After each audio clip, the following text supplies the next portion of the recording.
L'automotive, settore strategico del Veneto, preoccupa non poco. Si registra un calo importante dovuto anche alla limitata domanda della Germania, principale paese di esportazione. Tengono bene i veicoli da trasporto, così come il chimico farmaceutico. Meno bene l'agroalimentare, male invece la moda. In forte rallentamento il settore petrolifero energetico, così il presidente dell'agenzia ICE Matteo Zoppas, che si sofferma sullo spettro dei dazi che ancora fa da padrone. Se l'export tutto sommato sta tenendo con un più 1,1%, si registra una flessione della produzione con un meno 1,2%, una situazione, spiega il presidente, meno negativa di quello che ci si aspettava. Con questi annunci dei dazi che ci sono stati, aperture, chiusure e quant'altro, e l'atteggiamento anche prudente degli imprenditori e anche degli acquirenti nel fare o non fare magazzino all'estero, ci aspettavamo un calo maggiore. A far da padroni rispetto ai dazi è stato un clima di incertezza. C'è una valutazione razionale da parte degli imprenditori di come comportarsi a seconda della situazione.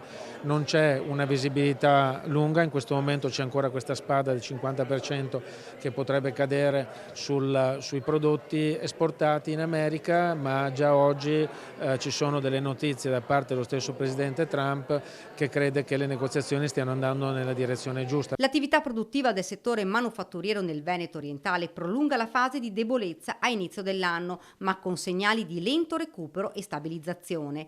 Non si intravedono chiari segnali di svolta a breve, ma la produzione attesa stabile tra aprile e settembre dal 61,3% delle aziende. La presidente di Confindustria Veneto Est, Paola Carron, rimane cauta sui dati del primo trimestre e lancia un appello al governo. Sicuramente è un momento difficile, bisogna affrontare il tema dazi. Noi stiamo chiedendo una politica industriale italiana ed europea forte e che sappia guardare avanti con una visione di durata almeno di 3 anni.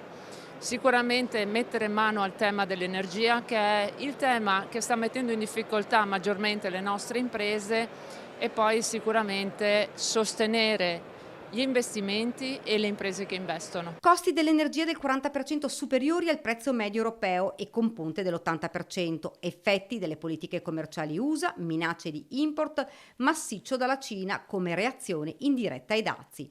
Queste sono le principali criticità che ci chiamano tutti ad un cambio di marcia, termina la Carrone.